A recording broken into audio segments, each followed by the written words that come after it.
Snow fell over Manhattan like crushed diamonds scattered across the night sky, turning Christmas Eve into something almost unreal. But for Lena Marlowe, standing outside the Plaza Hotel with her 4-year-old son pressed tightly to her chest, nothing about this night felt magical. Her breath came out in trembling clouds, mixing with the cold as she stared up at the glittering windows of the hotel's penthouse suite windows she never expected to see her husband behind. Yet there he was. Chase Marlowe, her husband of 7 years. He wasn't meeting clients. He wasn't closing a year-end deal. He wasn't stuck in traffic or delayed by work emergencies like he always claimed. He was standing beside a woman Lena recognized instantly, the model-turned-influencer Vera Quinn, dressed in a gold satin gown that shimmered under the chandelier light. And as Lena watched from the snowy sidewalk, Chase leaned in close, too close, raising a tall flute of champagne toward Vera's lips. The two of them laughed, glowing in warmth and luxury, while Lena, forgotten and freezing, held the child they created together. Noah stirred in her arms, coughing softly. "Mommy, is Daddy coming?" he whispered. Lena swallowed hard. "Not tonight, sweetheart." Inside the penthouse, Vera turned her head. Her eyes landed directly on Lena, on the exhausted wife, standing alone under the falling snow. And instead of shame, Vera smiled. A slow, triumphant, almost cruel smile. She slid her hand up Chase's chest, kissed him deliberately, and whispered something that made him laugh louder. The kind of laugh Lena hadn't heard from him in years. Lena's fingers tightened around her son's coat. She stepped backward, her boots sinking into the snow.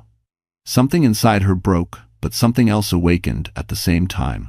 A quiet, steady voice inside her chest saying, "Leave. Tonight, before he destroys you completely." A gust of freezing wind whipped her hair across her face. Lena turned away from the hotel lights, away from the betrayal pressed against the penthouse window, and pulled Noah securely into her arms. She didn't know where she would go. She had no money, no family, no safe place waiting for her. But she had one truth stronger than fear. She would not raise her child in a home where love had already died. And so, on Christmas Eve, Lena Marlowe disappeared into the snow. The wind cut through Lena's coat the moment she stepped away from the plaza, as if the city itself were warning her that the night would only get colder from here. Manhattan glowed in its Christmas brilliance, storefronts dressed in gold, Fifth Avenue shimmering beneath strings of white lights, but none of it touched her. Beauty meant nothing when betrayal was still ringing in her ears. Noah shivered, burying his face against her shoulder.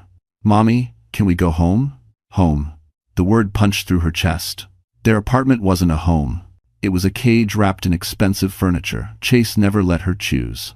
It was a place where she walked on eggshells, where he used silence like a weapon and schedule reminders like shackles.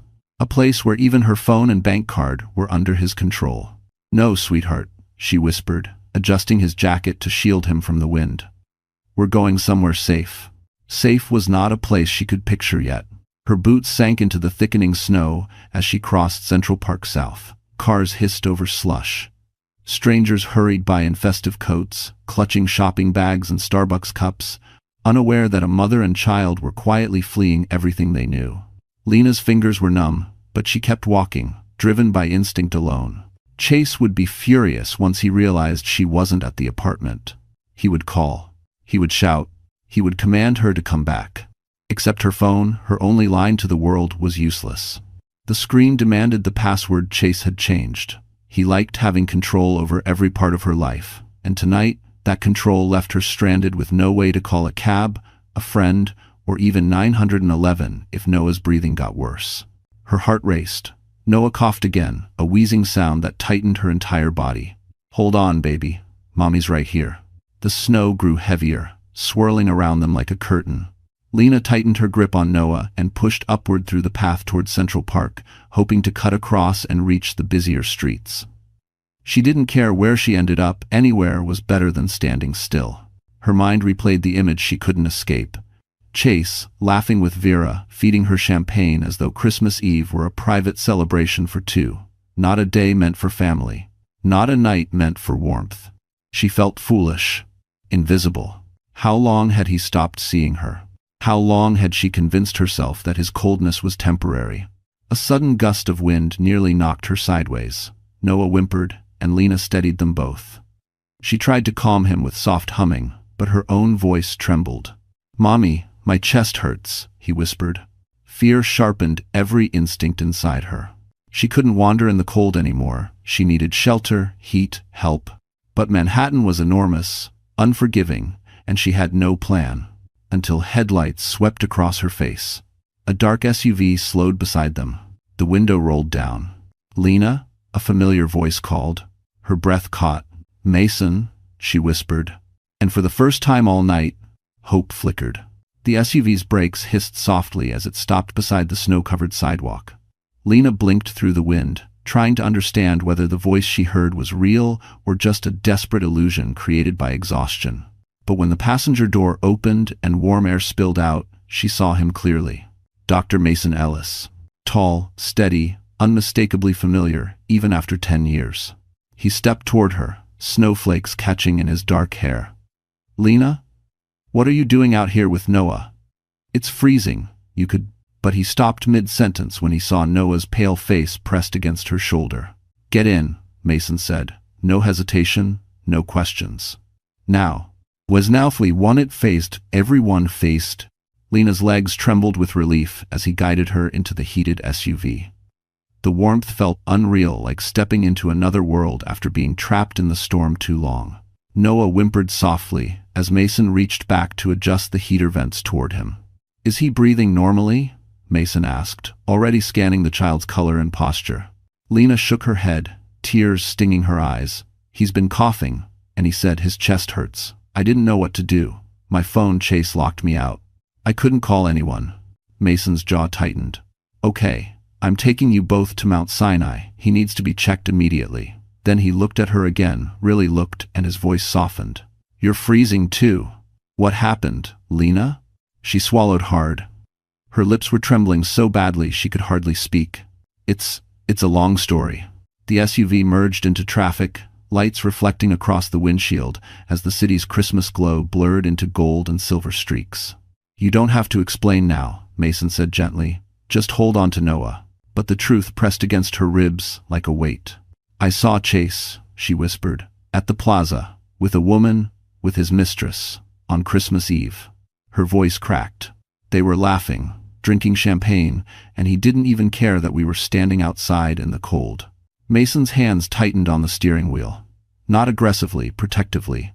"I'm sorry," he said quietly. "You never deserved that. I'm 7." No one had said those words to her in years. For a moment, Lena felt her throat close with emotion. Noah coughed again, and Mason reached over to hand her a blanket from the back seat. "Wrap him in this. We're almost there."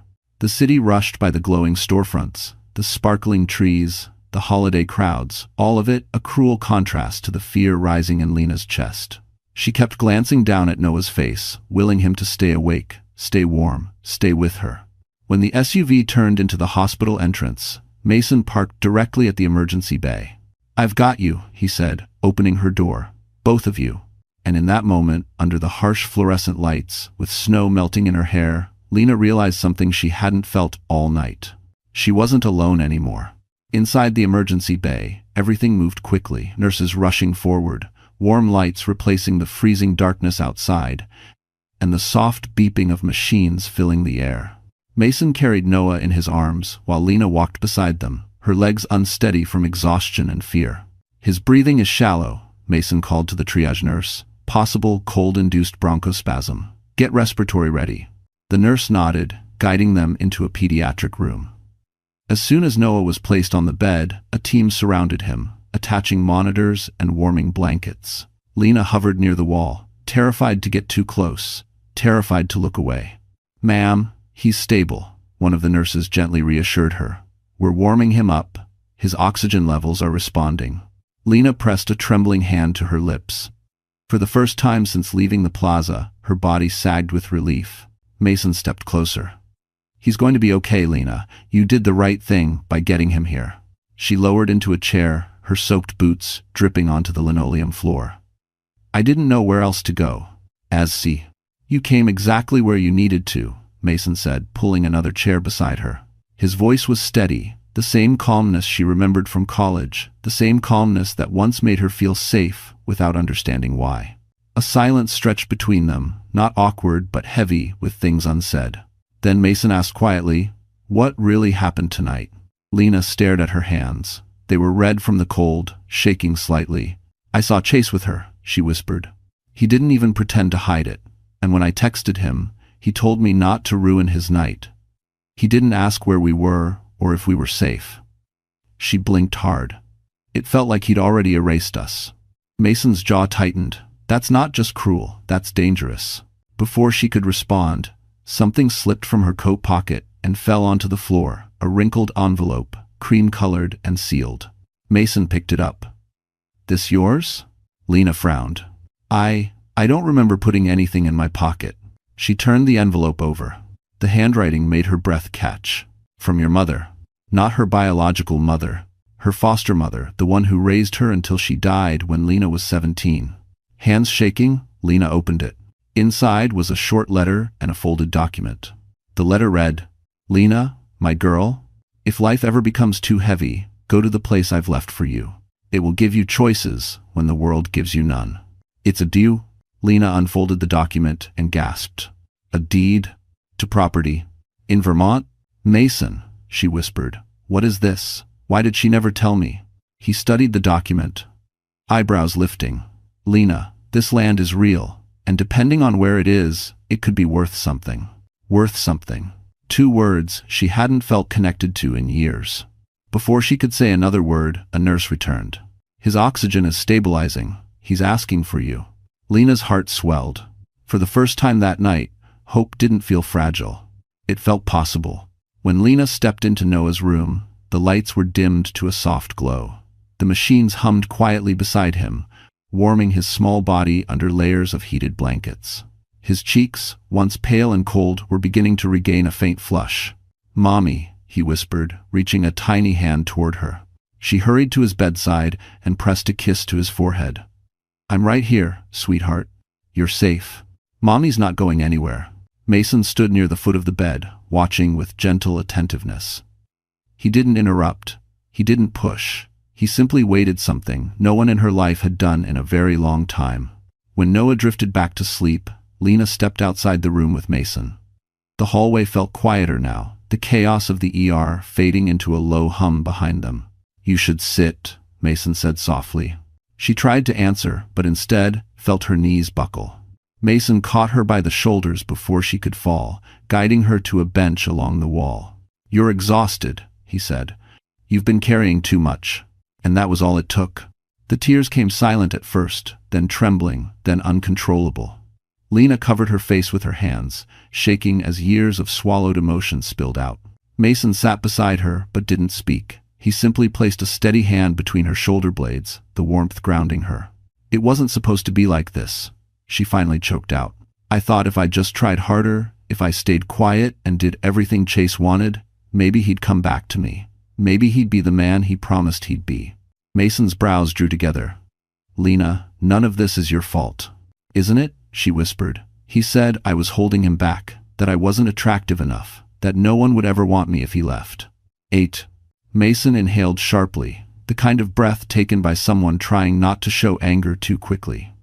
"Lena, what he told you is emotional manipulation, cruel, and completely untrue." She looked up at him, tears glistening on her cheeks. "Then why does it feel true?" "Because you've been surviving, not living," he said. "Someone like Chase makes sure you believe the worst about yourself. It's how he keeps control." She swallowed hard. "I didn't know how bad it was until tonight. And destruction after, du threeness. What he did," Mason said carefully, "leaving you and Noah out there in that storm, that's neglect. That's dangerous. And honestly, that's something a court wouldn't ignore." The words startled her. A court. Custody. The reality she'd been too afraid to consider. "Mason, I don't have money. He controls everything. I don't even have access to my own bank card." He nodded slowly. "Then we'll find someone who can help. A lawyer who understands cases like this." "We?" she whispered. "Yes," he said without hesitation. "You're not alone in this." Before she could respond, a nurse approached them. "He's awake again," she said, "and he's asking for his mom." Lena wiped her tears, steadied her breath, and stood up. This time, She walked back to Noah's room, not as a woman breaking, but as a woman beginning to rebuild. While Lena sat beside Noah's hospital bed, stroking his hair as he slept peacefully, another part of Manhattan was glowing with a different kind of warmth. Crystal chandeliers, jazz music, and the artificial sweetness of people pretending their lives were perfect. Inside the Plaza penthouse, Chase Marlowe poured himself another glass of champagne. Finally, he sighed, settling back onto the velvet sofa beside Vera Quinn. She stopped texting. Vera raised an eyebrow, swirling her drink. You told her you were busy. She should understand that a man like you has responsibilities. Chase smirked, completely unaware of the storm he'd set in motion. She'll get over it. Lena always does. But his phone buzzed again, this time not with Lena's name. A notification. A bank alert. Chase frowned. Access attempt denied. Authentication requested. Vera leaned in. What's that about? Nothing, he muttered, although annoyance crept into his voice. Lena probably tried to look at the accounts again. She knows she's not supposed to. Vera's smile sharpened. You mean the accounts with her name on them? Chase stiffened. You don't know anything about that. But Vera did know. She knew far more than she ever revealed. Not because Chase told her he wasn't smart enough for caution, but because Vera always investigated her lovers the moment they became useful. She had screenshots, recordings, and photos ready to deploy the moment a relationship stopped benefiting her. Still, she tucked the information away like a blade in her purse. Chase's phone buzzed again. This time, he did look concerned. Noah's school account. Emergency contact unreachable. Hospital attempts, no answer. Vera's painted smile faltered slightly. Why would the hospital try to call you? Chase's stomach dropped just a little. Probably a mistake. Another message. Your spouse has left shared residence. Unable to deliver package. Chase shot up from the couch. She left the apartment? He snapped. Vera blinked. And you're surprised? She never leaves without telling me. Vera's voice turned mocking. Maybe she finally realized you're not the prize you think you are. He grabbed his coat. I'm going home. To what? She said, laughing lightly. An empty apartment? Chase froze at the door. For the first time all night, he felt something close to fear. Women like her don't just leave, he muttered. She has no money, no friends, no place to go. Vera tilted her head, studying him with cool amusement. Maybe you've underestimated her. Chase didn't reply. He stormed out, slamming the penthouse door behind him. The elevator ride felt endless. The air felt cold. And for reasons he couldn't explain, guilt crept into his chest. When he reached the apartment, the lights were off. The nursery door was open and empty. Lena's coat was gone. Noah's favorite blanket missing. For a man who believed he controlled everything, the silence was terrifying. Chase Marlowe had finally realized. His wife wasn't waiting anymore. She was gone. By the time dawn crept over Manhattan, painting the skyline in muted gold, the hospital had quieted. The chaos of the night had faded into soft footsteps and distant paging announcements. Lena sat beside Noah's bed, her fingers gently brushing his arm as he slept peacefully under warm blankets. Mason returned with a cup of hot tea and set it beside her. You should drink something, he said softly. She nodded, though she barely felt present. The weight of the night still sat heavy on her chest. Mason pulled up a chair. I spoke with the respiratory team. Noah's responding well. A few hours of monitoring, and he'll be okay. Relief washed over her again, this time deeper, steadier. For a moment, silence settled between them. Not uncomfortable, but thoughtful. Then Mason said, Lena, I need to ask you something important, and I need you to be honest with me. She tensed. Okay. The letter. The property in Vermont. His voice stayed gentle, but his gaze was firm. Does Chase know about it? Her breath caught. The question struck a nerve she didn't expect. No, she whispered. He doesn't. He thinks I have nothing. He made sure of that. What do you mean? She hesitated, then the truth poured out. Chase controls everything. My bank card, my phone, my passwords, even my schedule. He always said it was for my own good, so I wouldn't have to stress about anything. She let out a shaky breath. But really, it kept me dependent. Trapped. End quote. Mason's expression hardened not with judgment toward her, but with anger toward the man who built her cage. That's not protection, Lena, he said quietly. That's control and abuse. Her throat tightened. No one had ever said it so plainly. He'd get mad if I asked about our finances, she continued. And when things went wrong for him at work, he blamed me. Said I wasn't supportive enough. Said I made him look weak.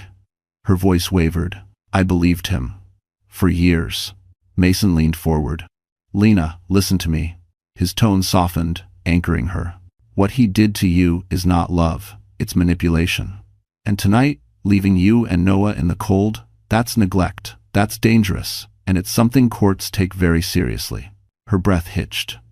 She wasn't ready to think about courts, custody battles, lawyers, but she also knew Mason wasn't exaggerating. Do you think he'll come looking for us? She whispered. Yes, Mason said without hesitation. He will. Not because he cares, but because he hates losing control. He paused. And because he cannot afford a scandal.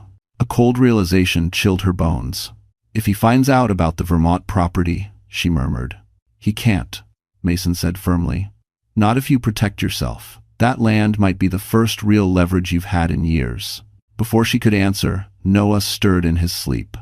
Lena reached for him instinctively. Mason stood. You're not alone anymore, he said softly. I'll help you through this. Whatever comes next. And for the first time, Lena believed him. By late morning, snow had stopped falling, leaving Manhattan wrapped in a quiet white blanket. The hospital discharged Noah with medication and strict instructions to keep him warm for the next 48 hours.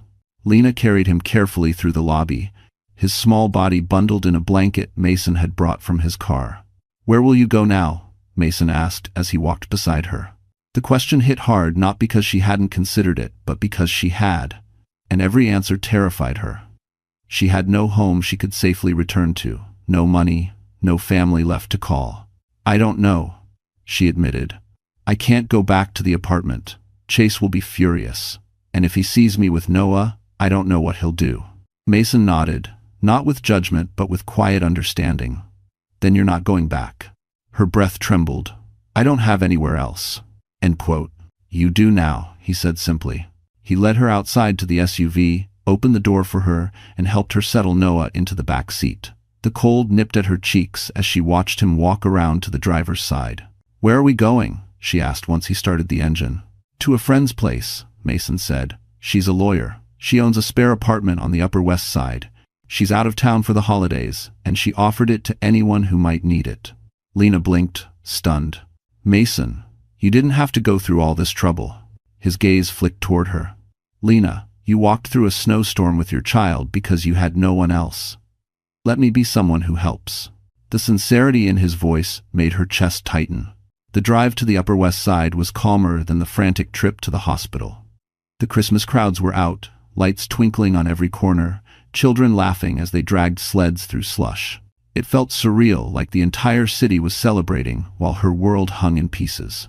When they reached the building, Mason helped carry Noah up the stairs. The apartment inside was small but warm, with soft beige walls and a couch covered in knitted blankets. A single lamp glowed near the window, making the space feel unexpectedly safe. This is beautiful, Lena whispered. It's yours for now, Mason said. No one knows you're here. You can rest. It's for Manaji. She lowered Noah onto the couch and kissed his forehead. The exhaustion of the past 24 hours finally caught up to her, the cold, the fear, the heartbreak crashing in all at once.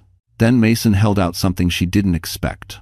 Her purse, her ID, a new prepaid phone. I picked these up from the hospital lost and found box. They keep emergency items for patients who can't wait for replacements. He smiled lightly. You'll need a way to stay connected on your own. Boredom. Lena took the phone slowly, overwhelmed. Mason, why are you doing all this for us? He met her gaze, steady and unwavering. Because someone should have been there for you long before tonight. And because I'm not going to let you face any of this alone.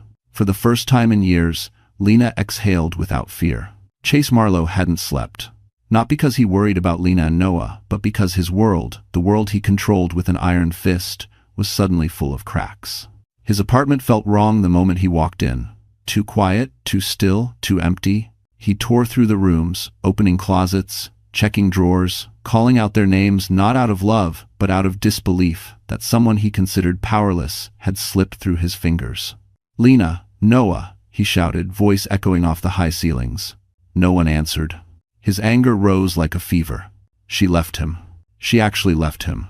And worse, she did it without permission. He grabbed his phone and dialed her. Straight to voicemail. "Are you kidding me?" he snapped. He tried again. Nothing. Then came the surge of fear he didn't want to acknowledge. What if she talked to someone? What if she told someone about the accounts, about the money he borrowed in her name? No, she wouldn't. She was too timid, too dependent, too naive. Except, she wasn't here anymore. Chase paced the living room, tugging at his hair. He needed to find her. Fast. He called Lena's best friend from years ago, a woman she hadn't spoken to since the wedding. No answer. He called her old job. Voicemail. He checked the building cameras. Footage showed Lena leaving with Noah in her arms, heading into the storm without looking back. A knot twisted in his chest. Not guilt.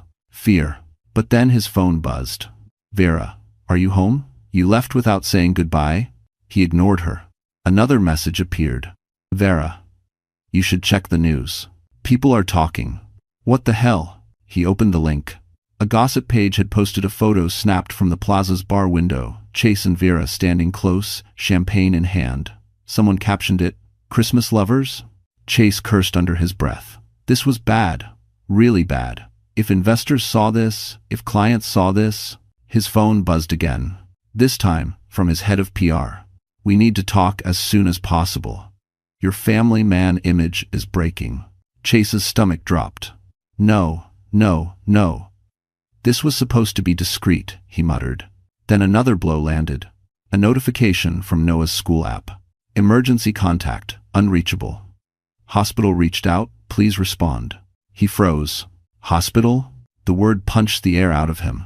Was Noah hurt? Was Lena hurt? He dialed the hospital's main line, but they couldn't share patient information. Privacy laws. They told him someone with his number had been contacted earlier and had not answered. He slammed the phone down. She took the kid to a hospital? Why? Did something happen? Why didn't she call me? Then reality crashed in. Because she couldn't. Because he locked her out of her own phone. A chill crawled up his spine. For the first time, he realized Lena might not just be gone. She might be done with him. And if she talked to someone, anyone, about his secrets, his entire life could burn.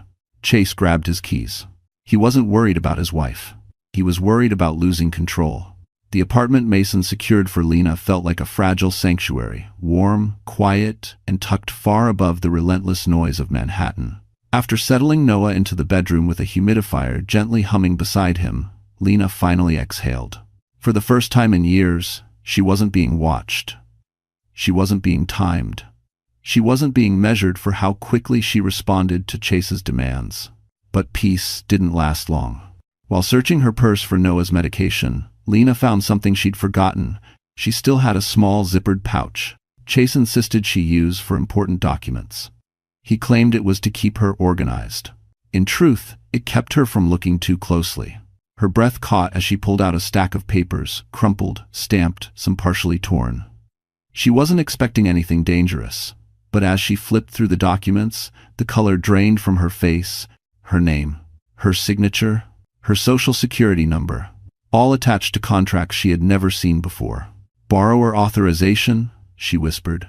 Mason, who had been cleaning up dishes in the kitchen, heard the tremor in her voice. "Lena?" he said, stepping closer. "What is that?" I don't know." Her voice cracked. "These papers, they say I took out a loan. A huge one, but I never signed anything." Mason took the documents gently from her hands. As he skimmed each page, his expression tightened with every line he read. "Lena," he said carefully, "these aren't just personal papers. These are financial contracts. High interest. And the signatures?"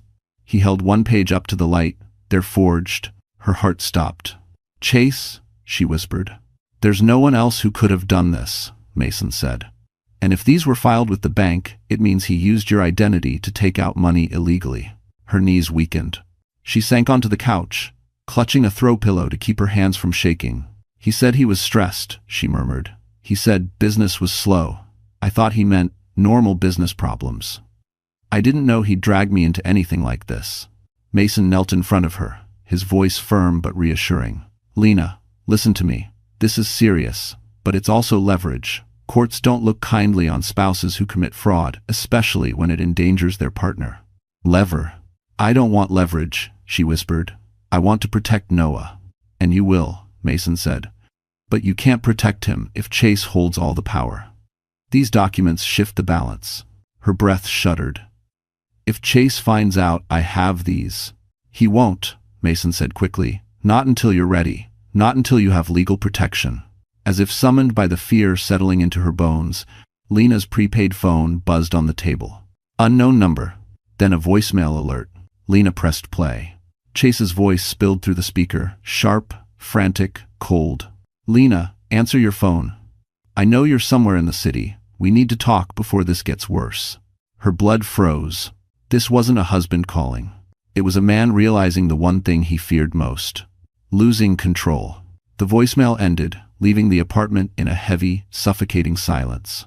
Lena stared at the phone as if it might ring again, as if Chase might suddenly burst through the door even though she knew he had no idea where she was. Still, fear settled deep into her chest. Mason watched her carefully. "Don't listen to that message alone," he said softly. "Let me hear the next one with you." Another vibration. Another voicemail. She didn't press play this time. Instead, she whispered, "He sounds different."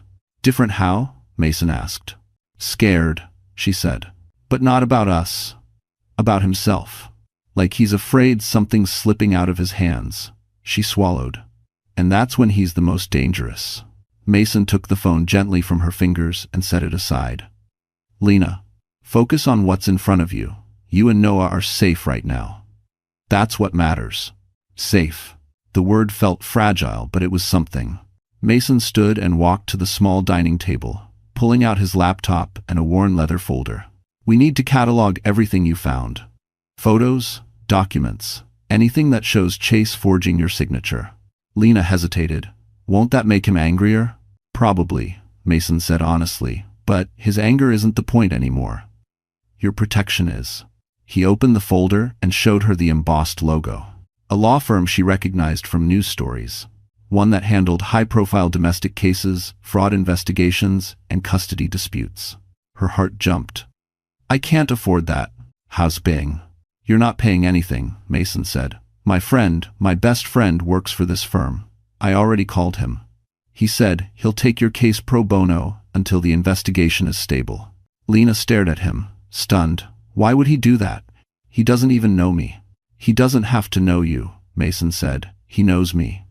And he trusts my judgment." Emotion rose in her throat so quickly she had to blink it back. "Mason, I don't know how to thank you."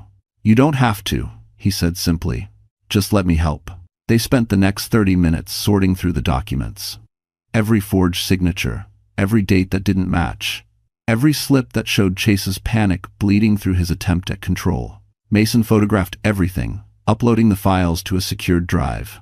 Then he paused. "There's something else we should look at." He nodded toward the deed to the Vermont property lying on the coffee table.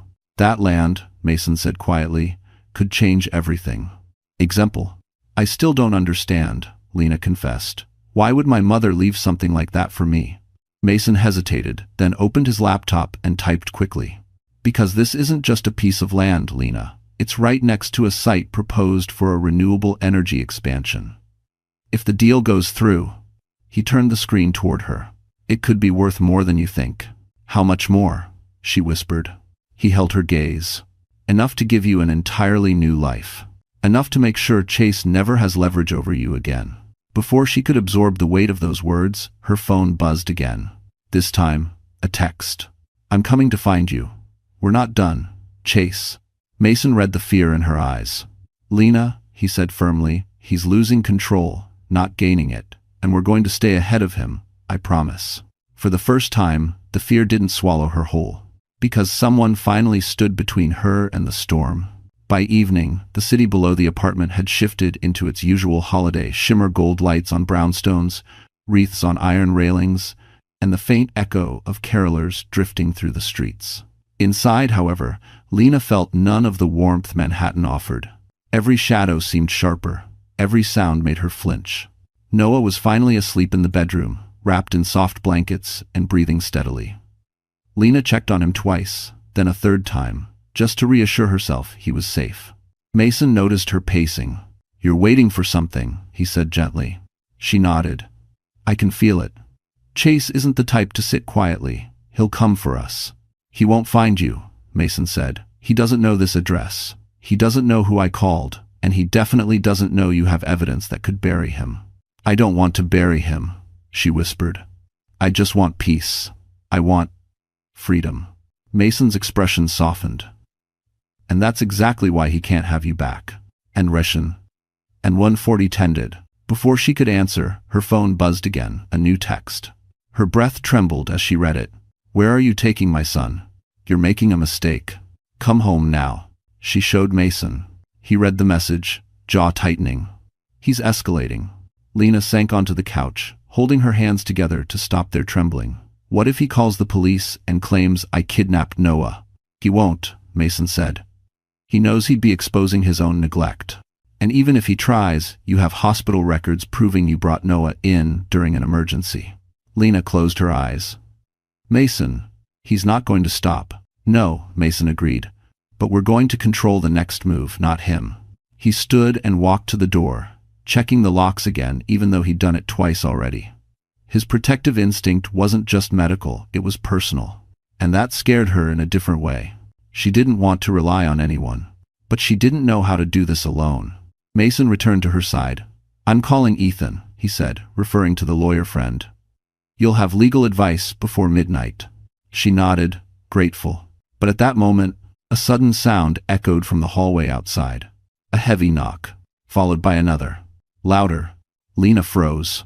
Mason exchanged a glance with her. "Stay here." "No," she whispered, terrified. "Don't open it. It's for Miss Ed." He approached the door anyway, careful and silent, looking through the peephole. His shoulders stiffened. "What is it?" Lena whispered. Mason turned, voice low and controlled. "It's Chase." Her heart slammed into her ribs. Another thunderous knock rattled the door. "Lena," Chase shouted from the hallway. "I know you're in there. Open the door or I will." Mason stepped between Lena and the entrance, protective and steady, blocking her from view. "You're not opening that," he said firmly.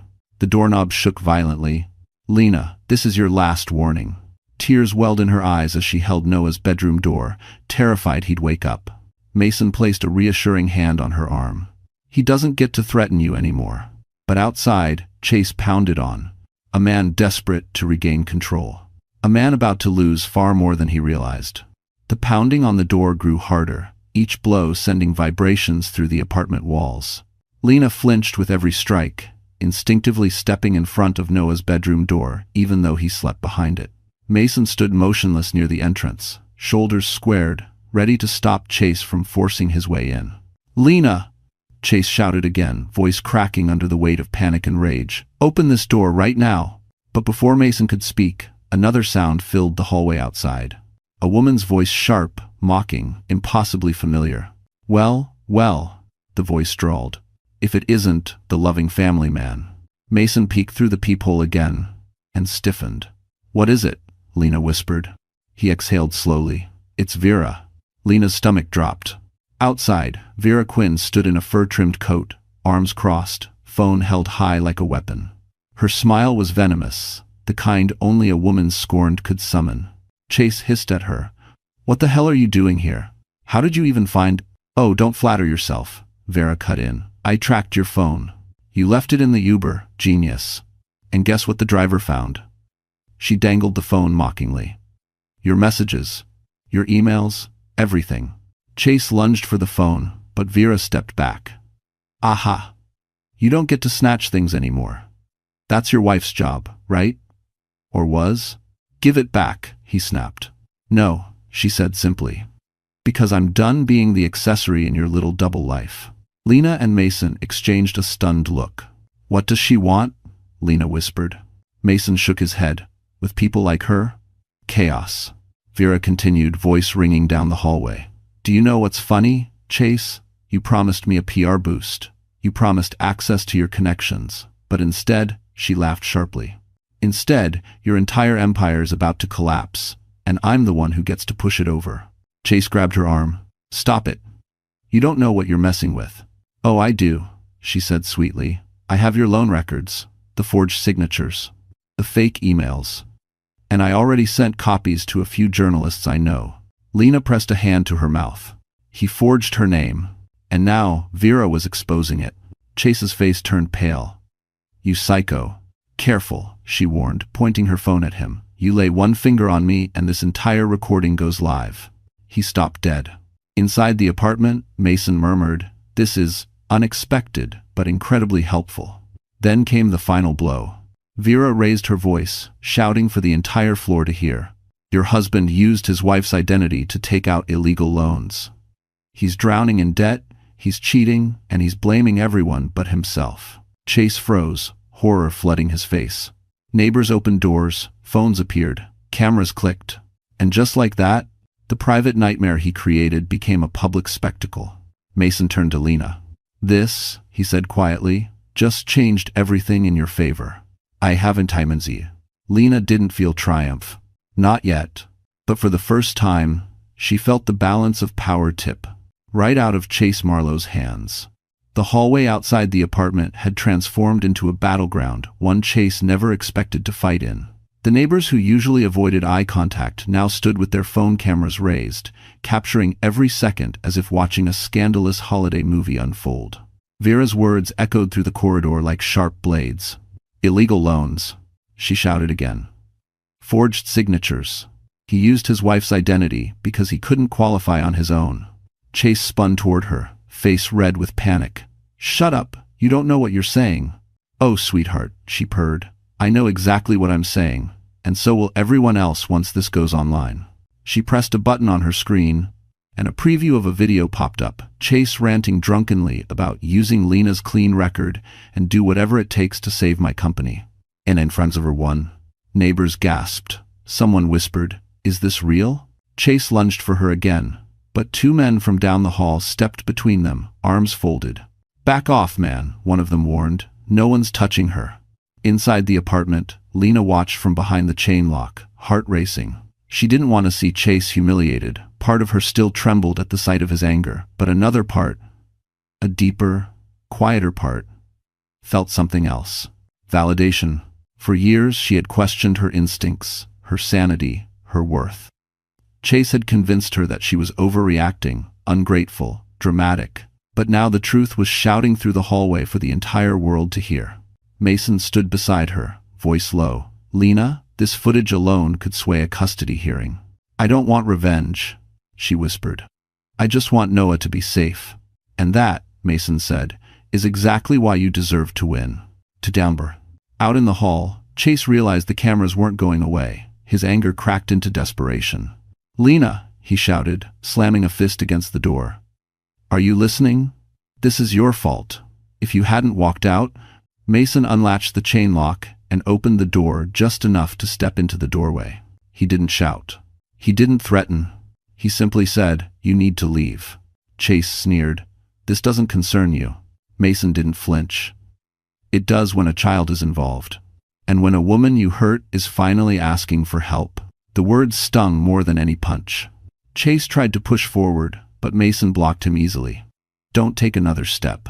For a moment, Chase looked ready to swing. His fists twitched, his eyes narrowed. Then Vera lifted her phone again, smirking. Go ahead, Chase. Hit him. Give me something even better to post. He froze. Cornered, exposed, powerless. Slowly, defeated, he stepped back. Lena, he rasped, you can't do this.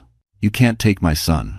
Lena stepped forward, staying behind Mason but close enough for Chase to see her clearly.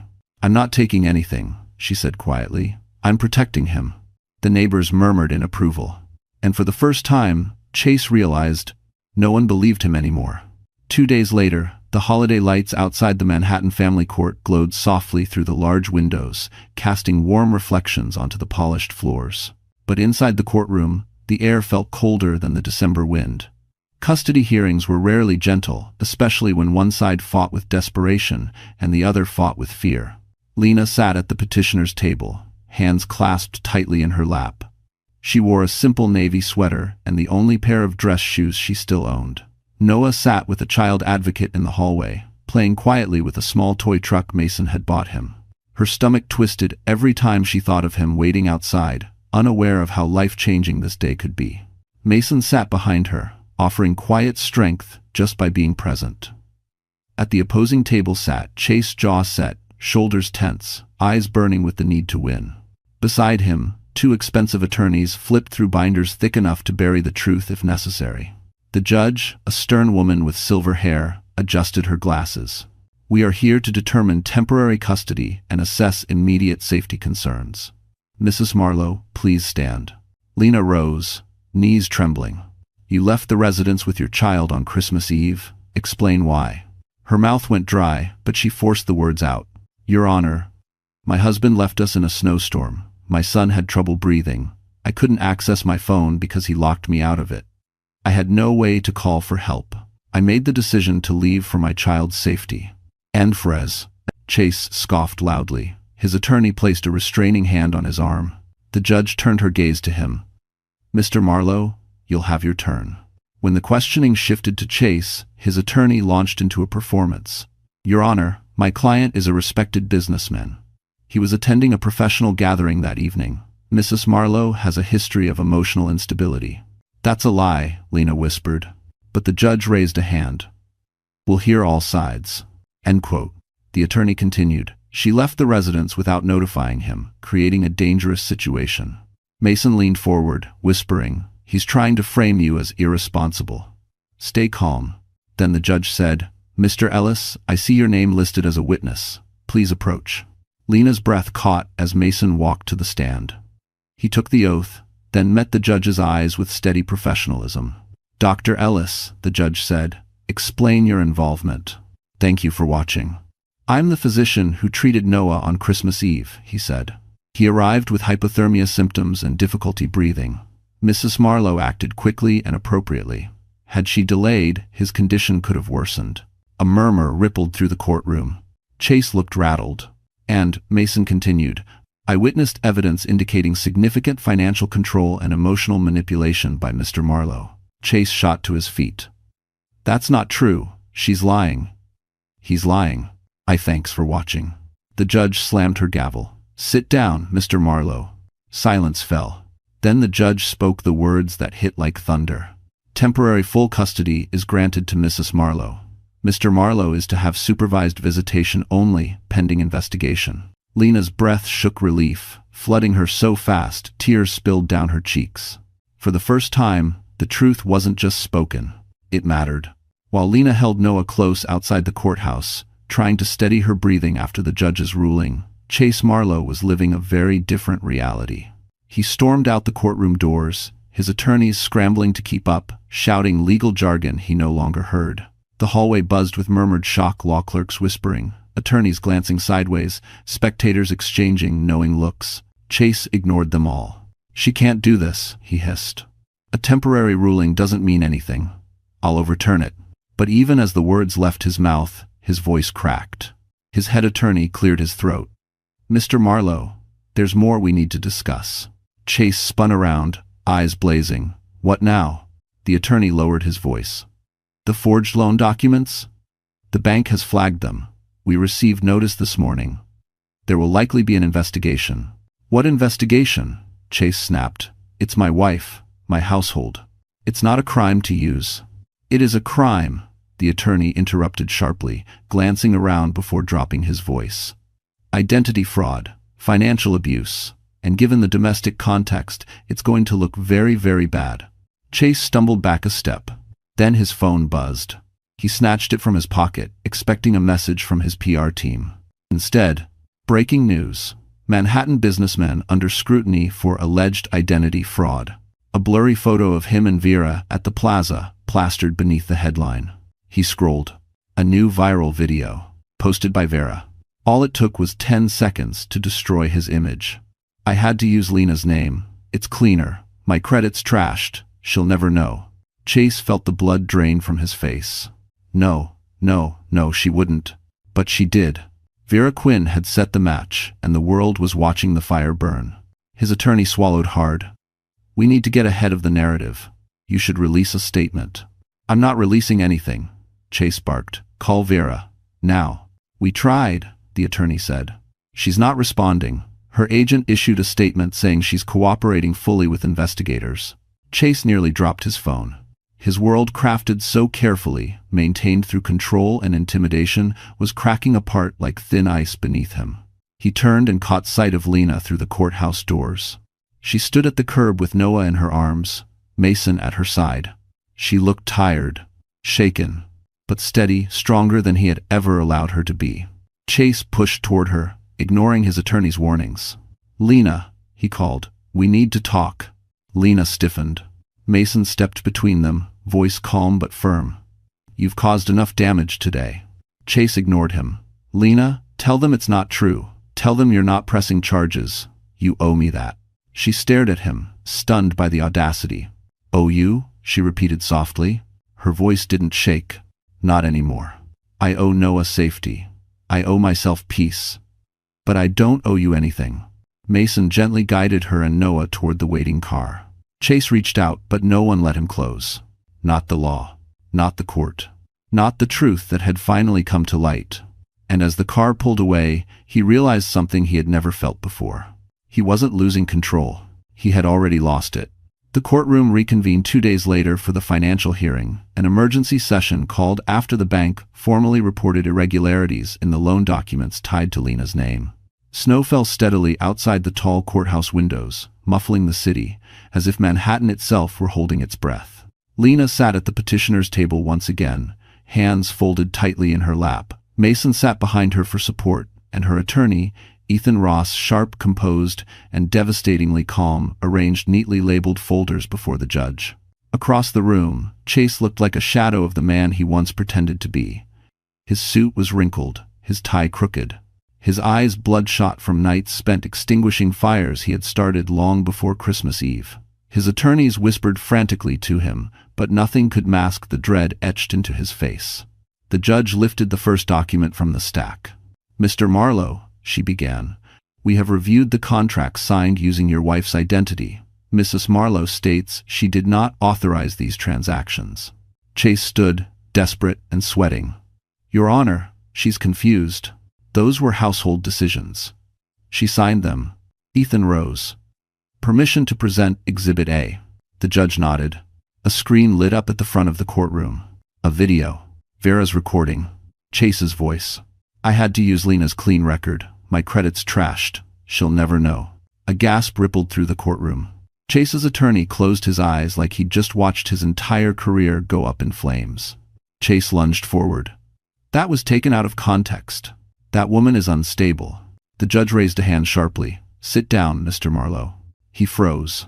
Ethan stepped forward. Further evidence shows Mr. Marlowe changed Mrs. Marlowe's passwords, restricted her financial access, and locked her out of her own phone. This demonstrates intentional isolation and financial abuse. Lena stared at the table. Hearing her suffering described in legal terms felt surreal, like someone else's story. But every word was true. The judge turned to Lena. Mrs. Marlowe, did you consent to any of these loans? No, Your Honor, she said quietly. I didn't even know they existed. The judge made several notes. Then came the final blow. Given the fraudulent activity, the manipulation demonstrated, and the immediate risk posed to Mrs. Marlowe and her child, this court finds Mr. Marlowe solely responsible for the outstanding debts. Furthermore, Chase's breath hitched. An official fraud investigation will proceed. Until its conclusion, Mr. Marlowe's accounts will be frozen. He collapsed back into his chair. Frozen accounts. Debt in his name only. Criminal investigation pending. Supervised visitation. His life, his image, his control, shattered in seconds. But the judge wasn't finished. Additionally, Mrs. Marlowe is granted temporary exclusive use of the marital residence. Chase jerked upright. What? You can't. She left. She left under duress, the judge corrected. And the court will not return her to unsafe circumstances. Lena swallowed hard, tears burning her eyes. She never imagined she'd hear those words spoken for her. The judge lifted the final page. This court's priority is the safety and stability of the child and the victimized spouse. Mr. Marlowe, you have violated both. A single, clean strike of the gavel ended the hearing. and ended Chase Marlowe's reign. The first night back in the marital apartment felt strange, like walking through a museum of a life she no longer belonged to. The judge had granted her full access, but that didn't erase the memories embedded in the walls, the arguments whispered behind closed doors, the constant tension, the nights she cried silently while Chase slept beside her. But this time, she didn't come back alone. Noah toddled into his old room, clutching his blanket and looking around with wide eyes. Lena knelt beside him. "Is it okay if we stay here for a little while?" she asked softly. He nodded sleepily. "As long as you're here, Mommy." Her heart tightened warmly this time. Mason carried in a box of groceries, placing them gently on the counter. "I stocked up on basics," he said, "and a few things Noah likes." "You didn't have to, Lena," he said with a small smile. "I know you're not used to people helping without an agenda. But let me be the exception." And Grace. The words landed deeper than he knew. For years, help had been conditional. Perform, obey, please. Now, help came without strings, and she almost didn't know how to accept it. When Noah drifted off to sleep, Lena and Mason sat in the living room. The dim lamp cast warm shadows, softening the sharp edges of the space. "I need to tell you something," Lena said quietly, fingers tracing the rim of her tea mug. "About the Vermont property." Mason leaned forward. "I'm listening. Halper. I don't understand why my mother left it to me, or what I'm supposed to do with it. I barely knew how to manage a joint bank account with Chase, let alone land." "You don't have to know everything right now," Mason said gently. "But I spoke to a colleague today. That area is part of the proposed renewable energy expansion. If the deal finalizes, the land value will skyrocket." Lena blinked. "Skyrocket? How much are we talking?" Mason hesitated before answering. "Potentially hundreds of thousands." Her breath caught. "That can't be real." "It is," Mason assured her. "You have something Chase never expected, a future he can't control." She looked around the apartment, the expensive furniture Chase insisted on, the curated decor meant to impress visitors, the sterile perfection. None of it felt like hers. But the Vermont land? That felt like a door waiting to be opened. Suddenly, tears welled in her eyes, not from pain this time, but from something gentler. Hope. Possibility. A future forming quietly on the horizon. Mason reached across the couch and touched her hand lightly. "You're allowed to start over, Lena." She swallowed. "I don't know where to begin." "How about with dinner?" he said softly. "One step at a time." She laughed, small, surprised, genuine. And for the first time in years, Lena realized she wasn't rebuilding a life from ruins. She was building a life that finally belonged to her. The next week passed in a rhythm Lena had never known, before quiet mornings with Noah's laughter echoing down the hallway. Simple breakfasts she cooked without fear of being criticized, and evenings where the apartment felt lighter, as if the absence of Chase's anger had opened the windows to let warmth in. But on Thursday morning, everything shifted. A heavy knock echoed through the apartment. Lena froze, heart leaping straight into her throat. For a split second, she feared Chase had returned, defying the court order. She pulled Noah close, holding her breath. But when she cracked open the door, it wasn't Chase. Two federal investigators stood in the hallway, badges visible. "Mrs. Marlowe?" the taller agent asked. Lena nodded carefully. "We're here regarding the fraudulent loan activity connected to your name. We'd like to ask you a few questions." As word. Her pulse raced, but she straightened. "Of course. Please come in."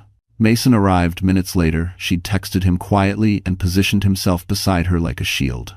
The investigators were professional, respectful, thorough. They asked about her marriage, her financial access, the forged signature, the controlling behaviors. At one point, Lena's voice trembled. "I didn't know he was doing any of this. I just wanted to keep my family together." And 10. One of the investigators nodded sympathetically. "That's often how these situations begin. You were isolated, but the evidence is clear, and you'll be protected throughout this process." When they left, Lena stood in the silent apartment, leaning against the wall as relief washed over her. Mason touched her shoulder gently. "You handled that perfectly," he said. "But it feels so strange," she whispered. "For years, Chase made me believe no one would ever take my side. Now, strangers are fighting for me. Because the truth is finally visible," Mason said softly. "And because you deserve better." Later that evening, as snow drifted past the windows, Lena tucked Noah into bed. He smiled sleepily. "Are we safe now, Mommy?" She brushed his hair back. "We're getting there." When she returned to the living room, Mason was waiting with a small envelope in his hand. "What's that?" Lena asked. "A letter," he said. "From the Vermont zoning office. I helped expedite a records request." Her stomach flipped. "What does it say?" He handed it to her gently. Lena unfolded the paper, scanning each line. Her breath caught. "Mason, they want to meet with me. The energy project. They want to negotiate an offer for the land." "Exactly," Mason said. "They're interested, very interested." Tears filled her eyes, not from fear, but from something she wasn't used to feeling. Opportunity. A real chance at a future, not shaped by survival, but by choice. She sank onto the couch, overwhelmed. "I can't believe this is happening." Mason sat beside her. "Lena, look at me." She lifted her eyes. "You survived something that was meant to break you. And now life is giving something back." For the first time, she allowed herself to believe it.